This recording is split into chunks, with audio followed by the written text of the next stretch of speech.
오늘은 14화를 통해 밝혀진 결말에 대한 이야기를 해보겠습니다.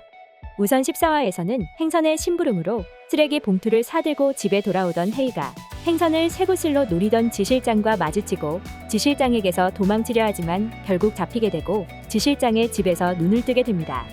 헤이는 최치열이 지실장의 누나에게 줬던 만년필로 묶여있던 테이프를 끊어내고 도망치지만 결국 달려오던 차에 치이며 코마 상태에 빠지게 됩니다. 한편 지실장은 수학 캠프와 관련하여 최치열의 말을 듣지 않고 단독으로 일을 진행시키다 치열에게 걸리며 다투던 중 결국 실장 자리에서 잘리게 됩니다. 하지만 진이상의 죽음으로 인해 조사를 받던 최치열이 범인에 대한 정보를 받고 헤이의 손에 남겨진 만년필의 색깔 그리고 과거의 기억들로 지실장이 범인임을 직감적으로 느끼게 됩니다. 결국 집에 찾아온 지실장에게 악수를 청하며 검지 둘째 마디에 굳은 살을 직접 느끼며 치열이 지실장을 범인으로 생각하고 그를 몰래 미행하자 헤이가 사고가 났던 동네임을 알게 되고 지실장이 범인임을 확신하며 14화는 결말을 맺습니다. 이제 단위회차를 남은 일타 스캔들은 15화 예고편을 공개하지 않았는데요. 14화 제목에 담긴 작은 단서들로 15화와 16화 그리고 결말에 대한 이야기들을 추리할 수 있습니다. 14화 제목에 담긴 결말에 대한 단서들은 무엇인지 또 그리고 그렇게 생각하는 이유는 무엇인지 얘기해 보겠습니다. 우선 14화 제목은 오직 하나의 해를 구하라입니다. 그리고 그 밑에는 3+A A꼴을 7에서 A꼴을 4를 뽑아냅니다.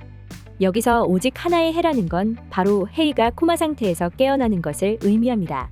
14화까지의 이야기를 보면 쇠구슬을 쏘아 사람을 맞추지만 지실장은 치밀한 범행으로 단서를 남기지 않습니다.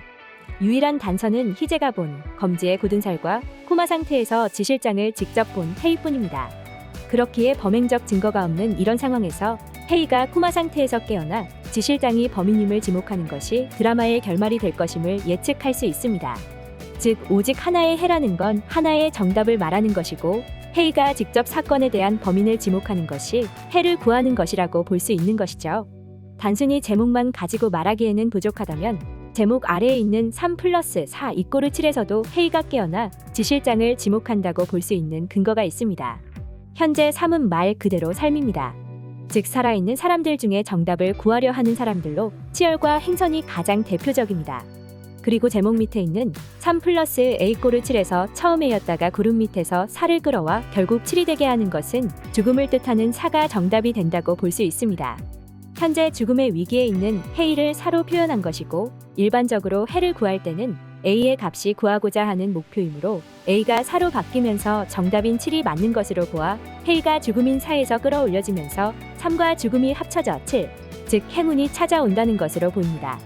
이렇게 14화 제목에 담긴 결말에 대한 스포들로 일타 스캔들은 헤이가 코마에서 벗어나며 결국 행복한 결말을 맞이할 것이고 이를 14화 제목에 어느 정도 스포했다고 생각할 수 있습니다. 현재 이와 남은 일타 스캔들이 제 생각처럼 행복한 결말을 맞이했으면 하는 바람입니다. 오늘도 즐겁게 보셨다면 구독과 좋아요 부탁드립니다.